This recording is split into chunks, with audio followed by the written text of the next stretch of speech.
Hello friends, कैसे आप सब लोग। आप मेरा वीडियो लेक्चर देख के बहुत अच्छे से पढ़ भी रहे हो और मुझे टाइम टू टाइम होमवर्क भी सेंड कर रहे हो, तो वो देख के मुझे बहुत ही अच्छा लग रहा है।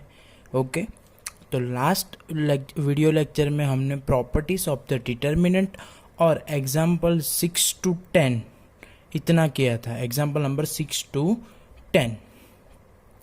आज हम एग्जाम्पल नंबर 11 से लेके 15 तक देखेंगे। Okay, example number 11 to 15। Okay, ध्यान से देखना। मैंने बोला था हमने जितनी भी प्रॉपर्टी पढ़ी है वो सारी की सारी प्रॉपर्टी का यूज़ अभी हम सीखने वाले हैं। मतलब उस पर डिपेंडेंट जितने भी सम है पूरे चैप्टर में, एग्जाम्पल नंबर 6 से लेके 15 और एक्सरसाइज 4.2, वो पूरी की पूरी एक्सरसाइज और पूरे के सारे एग्जाम्पल वो प्रॉपर्टी पे डिपेंडेंट है। ओके, तो आई होप कि प्रॉपर्टी तो आपको अच्छे से समझ में आ गई है। तो अभी प्रॉपर्टी पे डिपेंडेंट जो सम है वो अभी हम करने जा रहे हैं। ओके, तो ध्यान से देखना। सारे के सारे सम इजीली कैसे सॉल्व हो सकते हैं वो उसकी मैं एक ट्रिक सिखाने वाला हूँ। मतलब आपको वो ट्रिक आ जाएगी तो आपको सारे के सारे सम एकदम इजीली सॉल्व हो जाएंगे। मतलब आपको पता चल, सम देखते ही आपको पता चल जाएगा कि हमको इसमें करना क्या है। ओके, तो एकदम ध्यान से सुनना। एग्जाम्पल नंबर 11, 3x3 यानी कि 3/3 थर्ड ऑर्डर डिटर्मिनेंट आपको दिया हुआ है। ओके, क्या है देखो, a plus B, a plus B plus C, second row 2a, 3a plus 2b, 4a plus 3b plus 2c, 3a, 6a, 3b, 10a plus 6b plus 3c equal to क्या है, a cube. Okay, तो जो भी हमको determinant दिया हुआ है यानी कि जो भी हमें डेल्टा दिया हुआ है वो पहले अच्छे से लिख लो, यानी कि LHS। हमको RHS में क्या प्रूव करना है, a क्यूब। हमको आंसर क्या लाना है, a क्यूब। तो पहले हमने क्या लिख लिया, LHS। ओके, ऐसे कोई भी समय जब भी आपको LHS equal to RHS prove करना है वो भी प्रॉपर्टी का यूज करके, जब भी ऐसे कोई सम आए तब आपको पहले सोचना है कि तुम कोई भी रो या कॉलम में मैक्सिमम जीरो कैसे ला पाओगे। अगर मैक्सिमम जीरो आपने ला दिया तो उसका एक्सपांड करना बहुत ही इजी हो जाएगा। तो सबसे पहले आपको ये सोचना है कि आप मैक्सिमम जीरो कैसे ला सकते हो। क्या सोचना है, मैक्सिमम जीरो कैसे ला सकते हो। अगर आपको इतना आ जाएगा कि मैक्सिमम जीरो कैसे लाना है तो सारे के सारे सम आपके लिए इजी हो जाएंगे। ओके, तो इसमें भी हम ये सोच रहे हैं कि अगर मेरे को इधर a दिया हुआ है, इधर कितना दिया हुआ है, 2a दिया हुआ है, इधर कितना दिया हुआ है, 3a दिया हुआ है, तो मैं इधर जीरो कैसे ला सकता हूँ। तो आपको अच्छे से अभी पता चलने लगा होगा कि अगर a को यानी कि फर्स्ट रो को -2 से मल्टीप्लाई करके, किससे मल्टीप्लाई करके, -2 से मल्टीप्लाई करके हम कहाँ ऐड कर दे, R2 में यानी कि सेकेंड रो में, और फर्स्ट रो को -3 से मल्टीप्लाई करके थर्ड रो में मल्टीप्लाई कर देवे यानी कि ऐड कर देवे। ओके, ध्यान से देखो। फर्स्ट रो को यानी ये R1 उसको किससे मल्टीप्लाई किया, -2 से, और कहाँ ऐड कर दिया, R2 में। ओके, वंस अगेन कि फर्स्ट रो यानी R1 को -2 से मल्टीप्लाई करके R2 में ऐड कर दिया। ओके, अभी वही प्रोसीजर R3 में करनी है, लेकिन R3 में कितने a दिए हुए, 3a। इसमें कितने दिए हुए थे, 2a। 2a था तो -2 से मल्टीप्लाई किया, 3 है इसलिए -3 से मल्टीप्लाई किया। समझ में आ रहा है। तो R1 को -3 से मल्टीप्लाई करके R1 में ऐड कर दिया। ओके, समझ में आ गया। वंस अगेन R1 को -3 से मल्टीप्लाई करके R3 में ऐड कर दिया। तो R1 को मल्टीप्लाई करके R2 में ऐड किया है और R1 को मल्टीप्लाई करके R3 में ऐड किया है। तो R1 को तो कोई फर्क नहीं पड़ने वाला है, मतलब R1 एज इट इज। चलो, a plus B, a plus B, a plus B plus c, a plus B plus c. चलो अभी प्रोसीजर हम लोग स्टार्ट कर रहे हैं। जो हमने प्रोसेस की वो मैं आपको दिखा रहा हूँ कि फर्स्ट रो a उसको -2 से मल्टीप्लाई किया तो इधर कितना हो जाएगा, -2a। क्या हो जाएगा, -2a। -2a को कहाँ डालो, इधर। तो 2a -2a क्या हो गया, 0। ओके, अभी नेक्स्ट इसको R1 पूरी R1 को -2 से मल्टीप्लाई करना है, मतलब इधर भी क्या हो जाएगा -2a -2b, तो इधर ऐड करेंगे तो 2b तो कट हो जाएगा, तो 3a -2a कितना है, ये बचेगा 1 है। ओके, फिर कितना है a plus b plus c, तो इधर क्या हो जाएगा -2a -2b -2c, उसको इसमें ऐड कर दिया तो 4a -2a कितना बचा 2a, 3b -2b कितना बचा 1b, और 2c -2c तो क्या हो गया 0, मतलब 0 तो लिखना ही नहीं है हमको। गेटिंग? ओके, तो जैसे R2 पे किया वैसा हम किस पे कर रहे हैं R3 पे। ओके, कि फर्स्ट रो को -3 से मल्टीप्लाई करो, किससे -3 से। अगर हम -3 से मल्टीप्लाई करें तो ये क्या हो जाएगा -3a हो जाएगा, -3 से इसको भी मल्टीप्लाई करो तो क्या हो जाएगा -3a -3b, -3 से लास्ट वाले को भी मल्टीप्लाई करो तो क्या हो जाएगा -3a -3b -3c, और भाई तीनों को R3 में ऐड करो तो देखो 3a -3a क्या हो गया 0। वंस अगेन मैं बता रहा हूँ कि 3a -3a क्या हो गया 0। अभी 6a प्लस 3b है हमारे पास R3 में, हमने a -3a एंड -3b क्या किया ऐड किया, तो -3b और +3b क्या हो जाएगा कट, 6a -3a कितना बचा 3a। ओके, इधर देखो +3c -3c cut, 10a -3a तो 7 है, 6b -3b क्या हो गया 3b। ओके, 6b -3b तो 3b। ओके, यानी कि मैक्सिमम 0 आ गए। देखो क्या आ गया मैक्सिमम 0। अभी मैक्सिमम 0 आ गए तो इधर से आप एक्सपांड कर सकते हो, आप इजीली इधर फर्स्ट कॉलम से, मतलब फर्स्ट कॉलम के रिस्पेक्ट में एक्सपांड कर देंगे। मतलब देखो सिर्फ आपको एक ही सॉल्व करना पड़ेगा ए से, ये दोनों तो क्या है 0 0, मतलब उसके कोएफिशिएंट भी क्या आएंगे 0 0, मतलब एक का ही सॉल्यूशन देना पड़ेगा। ओके, मतलब आंसर डायरेक्टली आ जाएगा। लेकिन अभी भी ये देखो ये 2ab है, मतलब ये बड़ा है ये भी बड़ा है, इसको और छोटा कर दिया कि जब हम इवेल्यूट करें तब हमको ज्यादा कैलकुलेशन करने की दिक्कत ना आ रहा है। ओके, तो R3 इधर देखो b कितना है 1 है, इधर b कितने है 3 है, तो R2 को देखो R2 को किससे मल्टीप्लाई किया है -3 से, और किस में ऐड कर दिया R3 में, R2 को -3 से ऐड करके R3 में ऐड कर दिया। देखो 0 को मल्टीप्लाई करेंगे तो 0 का क्या रहेगा 0, a को मल्टीप्लाई करें तो क्या हो जाएगा -3a, तो -3a को इधर डाल दिया तो क्या हो गया है 0 हो गया है। इधर -3 से मल्टीप्लाई करेंगे तो कितना हो जाएगा -6a -3b, तो 7a -6a कितना हो गया 1a, और 3b -3b तो क्या हो गया 0। मतलब अभी सम, मतलब अभी डिटर्मिनेंट बिल्कुल छोटा हो गया। अभी आपको इवेल्यूट करना होगा तो आप इजीली कर पाओगे। ओके, समझ रहे हो आप? ओके, तो चलो नाउ एक्सपांडिंग अलोंग, यानी कि विथ रिस्पेक्ट टू C1, हमको C1 को कैलकुलेट करके, मतलब C1 को कंसीडर करके हम एक्सपांड कर रहे हैं। तो देखो a 0 आएगा, a 0 है मतलब उसका कोफिशिएंट 0 आएगा। अभी के क्या आ गया a, तो a जिसमें है उसको बंद कर दो, उसके अलावा क्या दिख रहा है आपको a 2a plus b 0a, तो a 2a plus b 0a। Okay, a as it is a into a square minus 0 into something 0, a into A square क्या आ गया a क्यूब, यानी कि delta equal to a cube. तो ये रहा delta equal to a cube, हमको वही तो प्रूव करना था। लेकिन अगर आप बोल रहे कि सर ये C1 से एक्सपांड किया वो कुछ समझ में नहीं आया,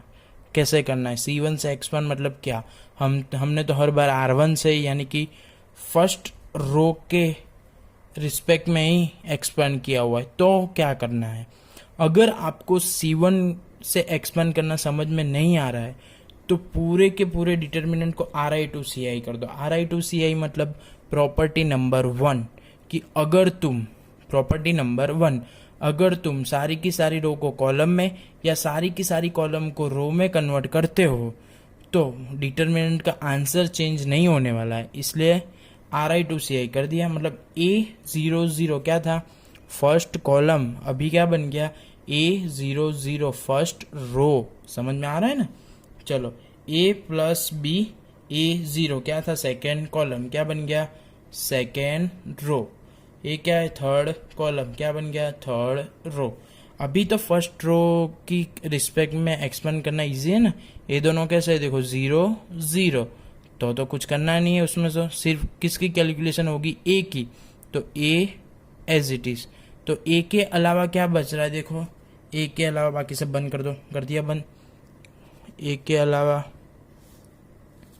चलो ए के अलावा क्या बच रहा है, ए 0 2a प्लस बी ए 0 2a प्लस ए हमने बंद कर दिया, और ये दोनों में तो क्या बच रहा है, देखो तो ए 0 2a प्लस बी ए। ओके, ए 0 मतलब उसका डिटर्मिनेंट ए 0 2a प्लस बी ए। ओके, ए स्क्वायर माइनस 0 ए क्यूब। लेकिन मैं आपसे रिक्वेस्ट कर रहा हूँ कि आपको C1 से एक्सपेंड करना आना ही चाहिए, क्योंकि आप हर बार RI to CI करने जाओगे तो आपका एक स्टेप बढ़ जाएगा और टाइम भी वेस्ट हो सकता है। तो डायरेक्ट आपको सीखना चाहिए। लेकिन अभी जो सिचुएशन है, अभी आपको समझ में नहीं आए, तो मैंने RI to CI करके उसको फर्स्ट कॉलम को मैंने फर्स्ट रो में कन्वर्ट करके सॉल्व करके दिखा दिया। दोनों में आंसर देख लो, ए क्यूब। गेटिंग और not? Any doubt is there? Okay, अगर कोई प्रॉपर्टी में भी डाउट है, कोई सम में भी डाउट है, वीडियो में अच्छे से समझ में नहीं आए कोई एक सम में, तो आप मुझे कॉल करके भी पूछ सकते हैं कि सर ये सम में समझ में नहीं आया था। Okay, now example number 12। Example number 12 क्या है? एग्जाम्पल नंबर 12 है without expanding prove that. Without expanding मतलब हमें उसकी वैल्यू फाइंड नहीं करनी है, मतलब उसको एक्सपांड नहीं करना है। एक्सपाउंड किए बिगर, यानी कि विदाउट एक्सपांडिंग, यानी कि प्रॉपर्टी का यूज करके हमको उसका आंसर लाना है। ओके, फॉर गुजराती मीडियम વિસ્તરણ કર્યા વગર એટલે કે નિશ્ચાયકની કિંમત શોધ્યા વગર આપણે એનો 0 જવાબ લાવવાનો છે। વિસ્તરણ કર્યા વગર એટલે આપણે ડાયરેક્ટ કિંમત શોધવાનું સ્ટાર્ટ કરી દેવાનું નહીં, એના ગુણધર્મોનો ઉપયોગ કરવાનો। ફોર ધ इंग्लिश मीडियम हमको एक्सपांड नहीं करना है, हमको उसकी प्रॉपर्टी का यूज करना है। ओके, तो देखो डेल्टा इक्वल टू क्या है, X plus Y plus Z plus X, Z X Y 1 1 1। बहुत इजी है। डिटर्मिनेंट का आंसर 0 कब आता है, एक बार सोचो कि डिटर्मिनेंट का आंसर 0 कब आता है। तुम कब डायरेक्ट बोल सकते हो कि डिटर्मिनेंट का आंसर 0 आएगा? जब डिटर्मिनेंट में कोई भी 2 रो या 2 कॉलम इक्वल हो जाएगी तब। गेटिंग और नॉट? प्रॉपर्टी नंबर 3, जब आप बोलोगे कि सर डिटर्मिनेंट में 2 रो इक्वल है या 2 कॉलम इक्वल है, तो मैं बोलूँगा कि डिटर्मिनेंट का आंसर 0। तो हम इस डिटर्मिनेंट का आंसर क्या लाना है, 0। तो हमें कुछ भी करके उसकी 2 कॉलम कैसी करनी पड़ेगी या 2 रो कैसे करनी पड़ेगी, इक्वल। तो हो सकती है, ट्राई करो। चलो, इधर क्या है, x प्लस वाई, उसके पास क्या नहीं है, z नहीं है। इधर क्या है, y प्लस जेड, उसके पास क्या नहीं है, x नहीं है। इधर देखो z प्लस एक्स, उसके पास क्या नहीं है, y नहीं है। तो सेकेंड रो को R1 में, यानी कि R1 प्लस R2, मतलब दोनों रो का क्या कर देंगे हम, एडिशन। ओके, तो देखो R1 पे अप्लाई करना है, क्या करना है, R1 प्लस R2, मतलब R2 को R1 में ऐड करना है। ओके, देखो डेल्टा इक्वल टू क्या हो गया, x प्लस वाई, वो तो था ही, नीचे से क्या आ गया, z, y प्लस जेड तो था ही, नीचे से क्या आ गया, x, z प्लस एक्स तो था ही, हमने क्या ऐड कर दिया, y। ओके, तो देखो x y z, यानी तीन कैसे हो गए, इक्वल है, तो हम उसको क्या ले सकते हैं, कॉमन। तो इधर कॉमन आ जाएगा, तो क्या बचेगा, 1 1 1, यानी फर्स्ट रो भी क्या हो गई, 1 1 1, थर्ड रो भी 1 1 1, यानी कि R1 इक्वल टू R3, यानी कि दोनों रो कैसी है, इक्वल। अगर 2 रो 2 कॉलम इक्वल है तो determinant is 0। So x plus Y plus Z into 0, तो आंसर भी 0। गेटिंग?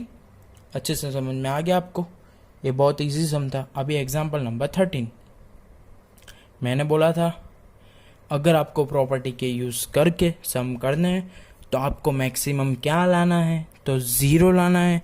तो मैक्सिमम 0 कैसे लाना है वो आपको सोचना है। ओके, तो देखो example number 13, evaluate delta 1 1 1 A B C B C C A B. तो इधर 0 कैसे ला सकते हो, बोलो सोचो, इधर 0 आप कैसे ला सकते हो। तो हाँ, R2 को R1 में से माइनस करें, यानी 1 माइनस 1 क्या आ जाएगा इधर 0, फिर R2 माइनस R3, यानी कि इसको भी इसमें से माइनस करें तो अभी। ओके, तो ध्यान से देखो, R2 minus R1 and R3 minus R1। चलो फर्स्ट तो as it is 1 A B C, हमने क्या किया, R2 यानी 1 माइनस 1 क्या हो जाएगा 0, फिर B माइनस ए रहा, देखो 1 minus 1 0, B minus A, c a minus b c minus b c. Okay, यानी कि सेकेंड रो में से फर्स्ट रो को माइनस कर दिया, सेकेंड रो में से फर्स्ट रो को क्या कर दिया माइनस। अभी same procedure in third row, R3 minus R1। अभी हम थर्ड रो में से फर्स्ट रो को क्या करेंगे माइनस। पहले हमने क्या किया, सेकेंड रो में से फर्स्ट रो को माइनस किया, अभी हम थर्ड रो में से फर्स्ट रो को क्या कर रहे हैं माइनस। तो 1 माइनस 1 क्या आ जाएगा 0, फिर C माइनस ए, फिर ए बी माइनस बी सी, क्या a B minus b c. Okay, next step देखो, 1 0 0 1 0 0 a B minus A C minus as it is, b c as it is. इसमें से कुछ कॉमन निकल सकता है, हाँ सी निकल सकता है, लेकिन अगर हमने सी को कॉमन निकाला तो इधर क्या बचेगा ए माइनस बी, लेकिन इधर क्या है बी माइनस है, तो हमको भी इधर बी माइनस ए चाहिए। क्यों, क्योंकि इधर से भी पूरा ब्रैकेट बी माइनस है बी माइनस है बी माइनस ए कॉमन निकल सकता है, इसलिए हमको इधर क्या लाना है बी माइनस ए। तो मैं सी नहीं कॉमन निकालूंगा, क्या कॉमन निकालूंगा माइनस सी कॉमन निकालूंगा, तो बी माइनस ए है, उसकी जगह पे क्या हो जाएगा ए माइनस बी। ओके, इधर भी minus b common, c minus ए। ओके, तो ध्यान से देखो, फिर इधर से 1 A B c 0 0 b minus A C minus a, तो इधर b minus A B minus A C minus A C minus a common आ जाएगा, इधर b minus A C minus a क्या आ गया कॉमन, तो इधर क्या बचेगा 0 1 0 0 ए 1 1, और इधर क्या बचेगा B c minus c minus B, ये दोनों ब्रैकेट तो क्या आ गए common, B minus c minus से क्या आ गए कॉमन। ओके, अभी मैंने बोला था 0 कहाँ है फर्स्ट कॉलम में, यानी कि 1 0 0, तो हम एक्सपांड भी कहाँ से करेंगे फर्स्ट कॉलम से।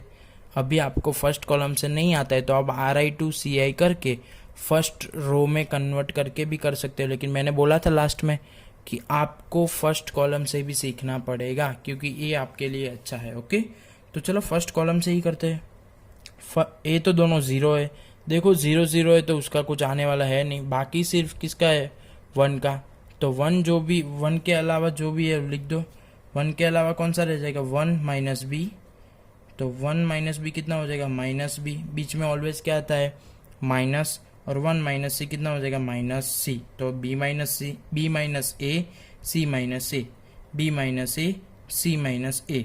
ओके, तो इधर माइनस माइनस प्लस सी, तो सी माइनस बी। ओके, तो बी माइनस ए सी माइनस बी, बी माइनस ए सी माइनस बी, लेकिन RHS में हमको चाहिए ए माइनस बी, तो इसमें से भी माइनस कॉमन और इसमें से भी माइनस कॉमन, तो माइनस माइनस क्या हो गया प्लस, तो ए माइनस बी की जगह पे बी माइनस ए की जगह पे ए माइनस बी, और सी माइनस बी की जगह पे बी माइनस सी। ओके, मतलब दोनों में से माइनस कॉमन निकाला तो माइनस माइनस क्या हो गया प्लस।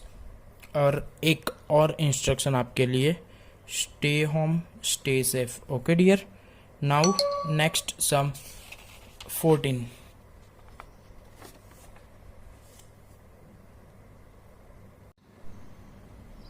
चलो फ्रेंड्स, एग्जाम्पल नंबर 14।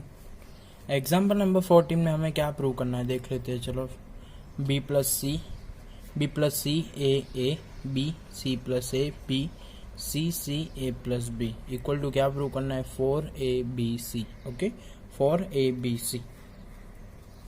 मैंने पहले ही बोला था कि अगर प्रॉपर्टी का यूज़ करके कोई सम करना है तो मैक्सिमम 0 लाने का ट्राई करना है। मैं एवरी सम में ये बात बोल रहा हूँ, तो आप उससे अच्छे से ध्यान में लेके सुनना कि मैक्सिमम ज़ीरो लाना है। क्या लाना है? Maximum zero. तो इसमें ज़ीरो कैसे आ सकता है? देखो, कोई आपको कुछ आइडिया आ रहा है? पहले सोचना, फिर वीडियो में आगे देखना। पहले खुद ही देख के सोचना कि इसमें से ज़ीरो कैसे लाया जा सकता है। ओके, तो देखो मैं ही आपको अभी तो बता रहा हूँ कि ये फर्स्ट रो देखो, बी प्लस सी दिया हुआ है, बी प्लस सी है, और इधर क्या है? बी और सी। तो फर्स्ट रो में से इन दोनों रो को मैं माइनस कर देता हूँ। फर्स्ट रो में से दोनों रो को क्या कर दूंगा? माइनस। यानी बी प्लस सी है, इधर माइनस बी माइनस सी, तो क्या हो जाएगा? इधर ज़ीरो, मतलब इधर क्या आ जाएगा? ज़ीरो। बाकी के ये दो बच जाएंगे और ये दोनों को लेकर मैं क्या कर दूंगा? एक्सपांड। तो मेरा आंसर मिल जाएगा मेरे को 4ABC। तो आंसर कैसे मिलता है हम देखते हैं। चलो, मैंने बोला था वैसे ही फर्स्ट स्टेप किया है कि R1 में से R2 और R3 को क्या कर दिया? माइनस। इधर लिखा हुआ है देखो, R क्या प्रोसीजर की है? R1 minus R2 minus R3, यानी कि फर्स्ट रो में से दोनों रो को क्या कर दिया? माइनस। तो इधर क्या था? B प्लस सी, तो B प्लस सी माइनस B माइनस सी। इधर क्या था? सिर्फ A। हाँ, ध्यान से देखना, सिर्फ क्या है? A।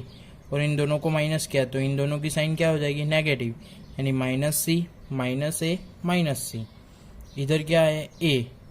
तो उसके इन दोनों की साइन भी कैसे हो जाएगी? Change, minus B minus A minus B। Okay, तो फर्स्ट रो में से यानी कि R1 में से दोनों रो को क्या कर दिया? माइनस, यानी R1 minus R2 minus R3। Okay, तो B कट, C कट, यानी क्या हो गया? ज़ीरो।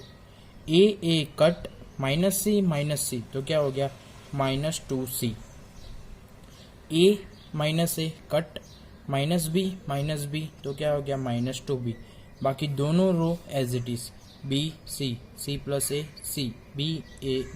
ओके, अभी मैक्सिमम जीरो कौन सी रो में? फर्स्ट रो में। तो अभी हम एक्सपांड किसकी रिस्पेक्ट में करेंगे? फर्स्ट रो की रिस्पेक्ट में। Okay, zero minus 2C minus 2B, C plus A B, C A plus B। Okay, चलो स्टार्ट करते। ज़ीरो है तो उसका एक्सपांशन ज़ीरो ही आने वाला है। तो अभी मैंने आपको लिख के दिखाया कि ज़ीरो है तो उसके साथ ए वाला डिटर्मिनेंट बनेगा सेकेंड ऑर्डर। अभी किसकी बारी? माइनस 2C की। माइनस 2C कहाँ है? बीच में ऑलवेज होता क्या है? माइनस। लेकिन ये एलिमेंट कैसा दिया हुआ है? Already minus. तो माइनस माइनस क्या कर दिया मैंने? देखो, प्लस 2C। गेटिंग और नॉट? Okay, plus 2C। तो 2C वाला बंद कर देते हैं। 2C वाला बंद कर दिया तो क्या क्या बच रहा है? देखो तो, B C A plus B। Once again 2C में क्या बनेगा? B C A plus B। Okay, तो B C A plus B। अभी किसकी बारी? Minus 2B। तो माइनस 2B लास्ट में ऑलवेज होता है प्लस, लेकिन एलिमेंट ऑलरेडी माइनस है, तो क्या हो जाएगा? Minus 2B। क्या हो जाएगा? Minus 2B। तो क्या आ जाएगा? B C plus A C B C plus A C B C plus A C और C। तो देखो 2C B into A BA plus B into B square, तो AB प्लस B स्क्वायर, बीच में minus B into C, तो BC। Okay, और इधर minus 2B B into C BC minus C into C square minus C into A AC। Okay, 2C का multiplication पूरे bracket के साथ, 2B का मल्टीप्लिकेशन पूरे ब्रैकेट के साथ, 2C इंटू AB तो 2ABC, 2C into B square तो 2CB square, 2C into BC तो 2CC, तो C स्क्वायर और B एज इट इज, तो प्लस माइनस माइनस। अभी इसकी पूरे की पूरी ब्रैकेट की साइन चेंज हो जाएगी। क्यों? बाहर कैसा दिया हुआ है? माइनस, तो साइन कैसे हो जाएगी? चेंज। आप साइन नेगेटिव हो जाएगी ऐसा नहीं बोल सकते, नेगेटिव है तो पॉजिटिव, पॉजिटिव है तो नेगेटिव। इसलिए आपको बोलना है कि अगर ब्रैकेट के बाहर माइनस है तो साइन चेंज हो जाएगी। Okay, 2B square C minus minus plus 2BC square और माइनस माइनस प्लस 2BAC यानी 2ABC, तो 2CB square cut minus 2BC square plus 2bc² cut, तो सिर्फ 2abc यानी 4abc। तो एग्जाम्पल नंबर 14 आपके सामने। ओके, एकदम इजी था एग्जाम्पल। मैंने क्या बोला, मैक्सिमम 0 लाना है। क्या लाना है? मैक्सिमम 0 लाने का ट्राई करना है। अगर 0 आ गया फिर एक्सपेंड कर दो डायरेक्ट, 0 आ गया एक्सपेंड करो। Okay, easy. Example number 15, most IMP for the board examination और school examination. Okay, example number 15 सबसे इंपॉर्टेंट है। अभी तक जितने भी सम करवाए उसमें से सबसे इंपॉर्टेंट सम है एग्जाम्पल नंबर 15। ध्यान से देखना। If x y z are different and delta आपको दिया हुआ है x y z x square y square z square 1 plus X cube 1 plus Y cube और 1 plus Z cube. Once again X Y Z are different, यानी कि X Y Z तीनों different number है और delta X Y Z X square Y square Z square 1 plus X cube 1 plus Y cube 1 plus Z cube equal to क्या दिया हुआ है 0। तो आपको प्रूव करना है कि 1 प्लस एक्स वाई जेड क्या है 0 है। 1 plus X Y Z equal to 0 for the Gujarati medium.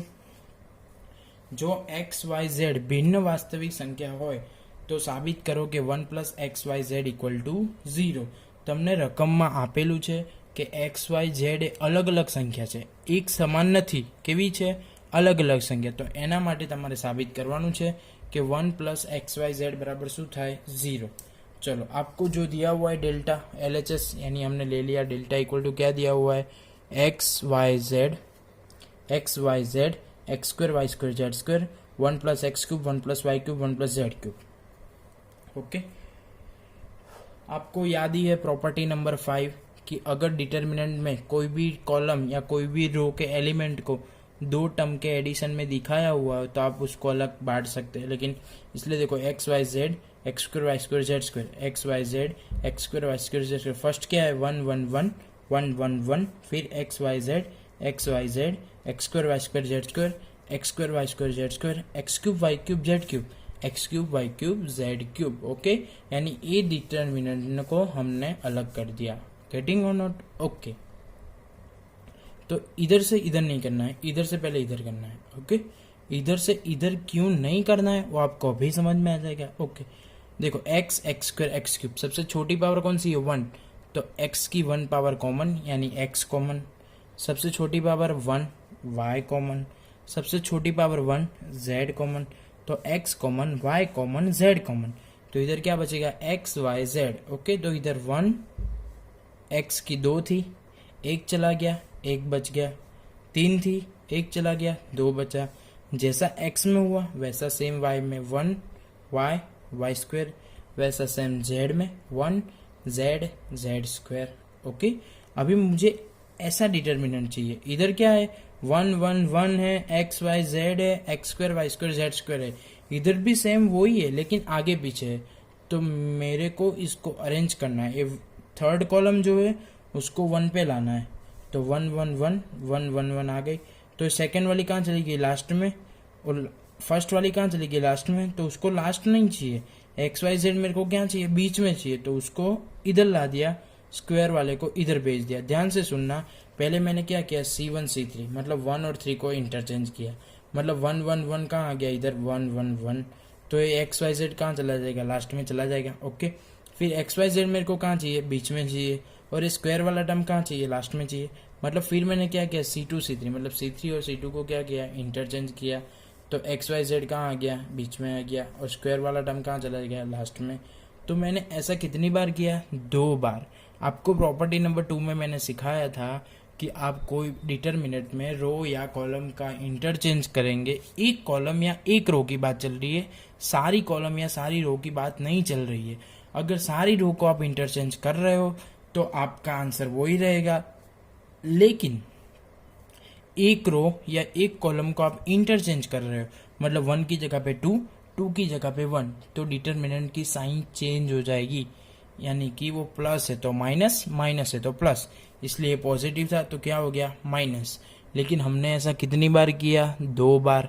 पहले 1 की जगह पे क्या ले गए 3 को, फिर 3 की जगह पे 2 को, यानी माइनस माइनस कितनी बार आएगा 2 बार, तो क्या हो गया -1 का स्क्वायर, तो -1 का स्क्वायर तो क्या हो जाएगा प्लस, यानी कि दोनों डिटर्मिनेंट कैसे हो गए इक्वल, यानी कि सेम।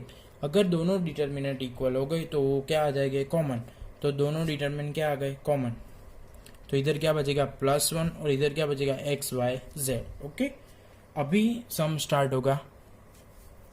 मैंने बोला था प्रॉपर्टी का यूज करके क्या करना है, मैक्सिमम 0 लाना है। क्या करना है, मैक्सिमम 0 लाना है।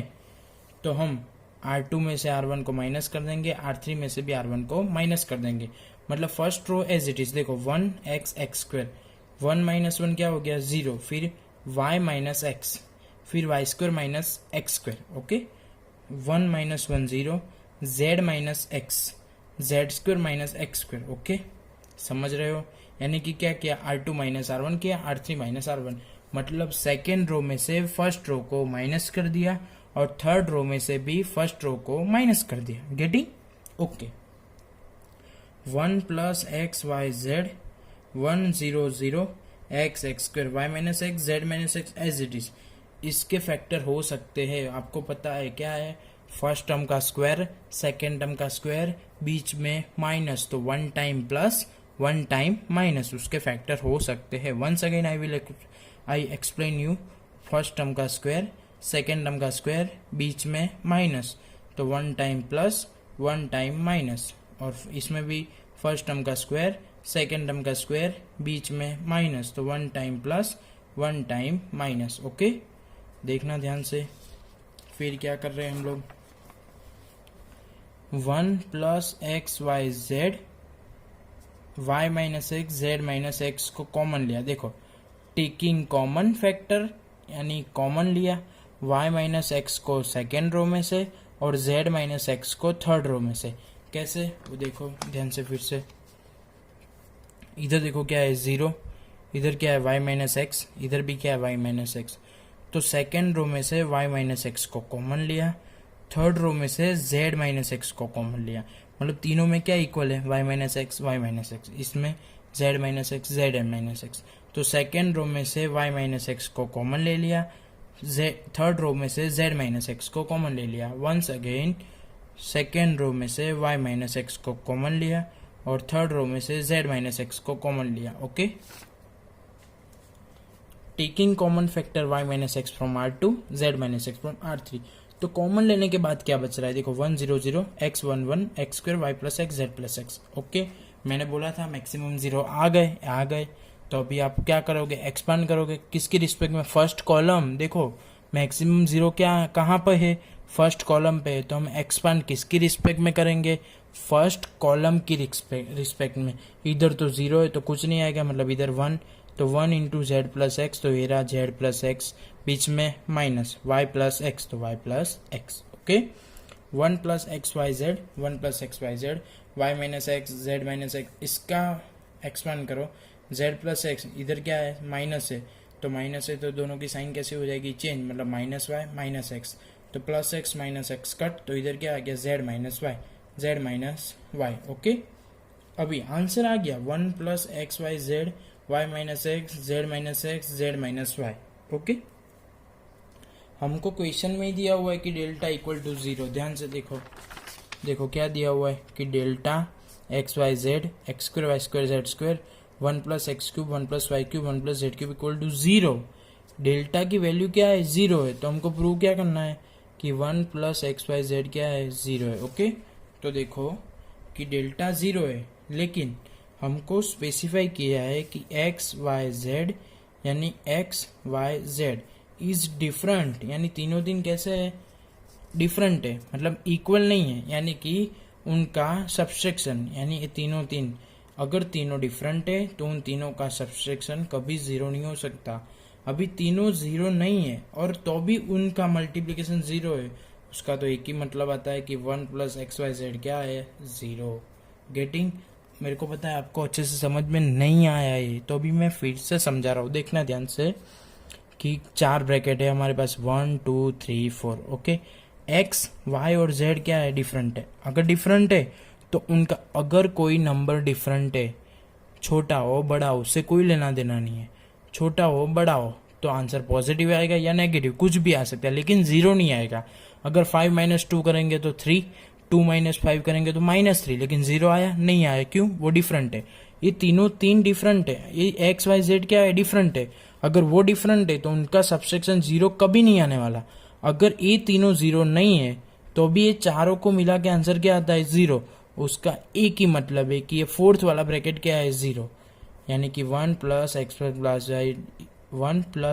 Y Z is 0। वो हैंस प्रूव। ओके, प्रूव हो गया। समझ में आया अच्छे से आपको? फिर से बता रहा हूँ कि 4 डिजिट है, 4 ब्रैकेट दिए हुए, उसमें से चारों का मल्टीप्लिकेशन 0 है। उसमें से आपको बता दिया कि तीन 0 नहीं है, तो उसका मतलब क्या हो? चौथा 0 है, तभी उसका मल्टीप्लिकेशन क्या हो जाएगा? 0 हो जाएगा। गेटिंग और नॉट? ओके, तो 3 ब्रैकेट 0 नहीं है, क्यों? वो तीनों तीन की डिजिट डिफरेंट है तो उनका सबसेक्शन कभी 0 नहीं हो सकता। अगर उनका सबसेक्शन 0 नहीं हो सकता तो उसका एक ही मतलब है, वो फोर्थ वाला है, वो क्या है? 0 है। फोर्थ वाला कौन सा है? 1 plus X Y Z equal to 0। वो हमें प्रूव करना था। Getting? Example number 16, last of this lecture. Okay, example number 16 last है, इसके बाद एक्सरसाइज स्टार्ट हो जाएगी, एक्सरसाइज 4.2। लेकिन आपने एक्सरसाइज 4.2 के पहले मोस्ट आईएमपी टॉपिक वाले सम कर दिए, तो आपको एक्सरसाइज इजी लगेगी। ओके, ध्यान से देखो, हमको प्रूव क्या करना है? 1 plus A 1 1 1 1 plus B 1 1 1 1 plus C prove करना है। A B C 1 1 upon A 1 upon B 1 upon C. Okay, पहला हमारा ट्राई कौन सा रहता है? मैक्सिमम 0 लाने का। मैक्सिमम 0 नहीं ला सकते तो कॉमन निकालने का। कॉमन निकालने के लिए क्या चाहिए? इक्वल चाहिए। तो ए वाले सम में एक स्टेप आपको याद रखना है कि हमने फर्स्ट स्टेप पे क्या किया है। तो ध्यान से देखना, बहुत इंटरेस्टिंग सम है। Taking A B C common, हमको ए बी सी क्या लेना है? Common from R1 R2 and R3। यानी कि ए को R1 में से, बी को R2 में से और सी को R3 में से।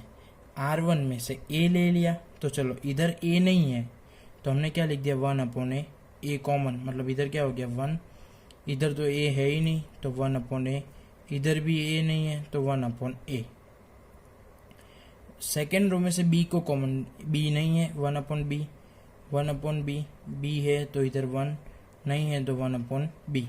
ओके, 1 अपॉन सी, 1 अपॉन सी, 1 प्लस 1 अपॉन सी। ओके, यानी बाहर क्या आ गया? A B C. हमने फर्स्ट रो में से ए को, सेकेंड में से बी को और थर्ड में से सी को क्या ले लिया? कॉमन। ओके, तो हमारे पास ए डिटर्मिनेंट बच जाएगा। ओके, अभी वो डिटर्मिनेंट बचा तो हमने क्या किया कि सारी की सारी रो को फर्स्ट वाले में ऐड कर दिया। मतलब क्या किया हमने?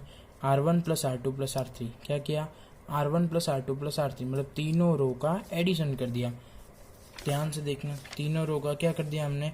एडिशन। देखो 1 प्लस ए, इधर क्या था? 1 1 अपॉन ए 1 अपॉन बी 1 अपॉन सी, इधर भी 1 अपॉन ए 1 अपॉन बी 1 1 अपॉन सी, 1 अपॉन ए 1 अपॉन बी 1 प्लस 1 अपॉन सी।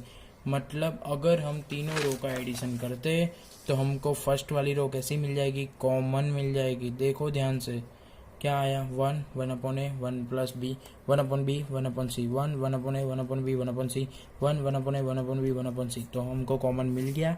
यस, मिल गया। तो कोई इधर लिख दो 1 1 अपॉन ए 1 अपॉन बी 1 अपॉन सी। तो इधर क्या बचेगा? 1 1 1 1 1 1 1 1 1 आ गया। उसका मतलब आप 0 ला सकते हो। कैसे? इसमें से इसको माइनस कर दो, इसमें से इसको माइनस कर दो। देखो R1 में से, चलो 1 माइनस 1, तो इधर क्या हो जाएगा? 0। देखो ए वाले 1 में से ए चला, 1 माइनस 1 क्या हो गया? 0। 1 upon b minus 1 upon b cut, फिर क्या बचेगा? -1। Okay, 1 upon c minus 1 upon c क्या हो गया? 0। 1 minus 1 0। 1 upon b plus 1 minus 1 upon, तो minus 1 upon b minus 1 b cut, क्या बच जाएगा? 1। 1 upon c minus 1 upon c cut, क्या बचेगा? -1। और लास्ट वाली column as it is. Okay, समझ में आ गया आपको? अगर 1 1 1 आ जाए तो आपको माइनस माइनस कर देना है, तो 0 0 मिल जाएगा। ओके, तो ए वाला कॉमन एज इट इज, अभी 0 0 इधर से ही एक्सपेंड करना है क्योंकि मैक्सिमम 0 किस में है, फर्स्ट रो में है ना, तो 0 0 भी क्या -1 सॉरी +1, तो 1 है तो माइनस माइनस ये 1 का एक्सपेंड ऐसे होगा ना, इसको बंद कर दो तो क्या दिख रहा है, देखो तो -1 1 0 -1। ओके, तो -1 क्या हो गया, +1 माइनस 0 × 1 0, तो ये तो 1 आ गया। तो फर्स्ट आंसर हमारा क्या है, ए। हमको 2 आंसर लाने थे, मैंने आपको दिखाया भी, हमको 2 आंसर लाने हैं, 1 1/a 1/b 1/c, और ये क्या है, ए बी सी हमने कॉमन निकाला, वो हमको लास्ट तक लिखते जाना है। कहाँ तक लिखते जाना है, लास्ट तक, ए बी सी, इधर भी ए बी सी, मल्टीप्लिकेशन में ए बी सी, और इधर भी आंसर में ए बी सी इधर। ओके, फर्स्ट आंसर आ गया। सेकेंड आंसर क्या है, A B C. Second answer क्या है, सेकेंड आंसर ए वाला लाना है। तो हमने ये हमारे मल्टीप्लिकेशन में ए बी सी है, और इधर एलसीएम लिया तो अपन में भी क्या आएगा, ए बी सी, तो ए बी सी कट, तो ये जो आंसर है वो सेकेंड आंसर है। ओके, बट कैसे आया एलसीएम वो मैं आपको सिखा रहा हूँ। चलो, 1 के पास ए बी सी तीनों में से कुछ भी नहीं है तो तीनों से मल्टीप्लाई होगा, ए बी सी। 1 के पास क्या है, ए है, बी और सी नहीं है तो क्या जाएगा, बी सी। 1 के पास क्या है, बी है, ए और सी नहीं है तो क्या जाएगा, ए सी। 1 के पास सी है, ए और बी नहीं है तो क्या जाएगा, ए बी। और सबके डिनोमिनेटर में क्या आएगा, ए बी सी, और ए बी सी कहाँ से आया था, मल्टीप्लिकेशन में से, ऊपर से जो कॉमन निकाला था वो आया था, A B C cut R H S. Okay, example number 12 से लेकर 16 कंप्लीट। ओके, और फिर से एक ही बात बोलता हूँ, stay home stay safe. Okay, good bye.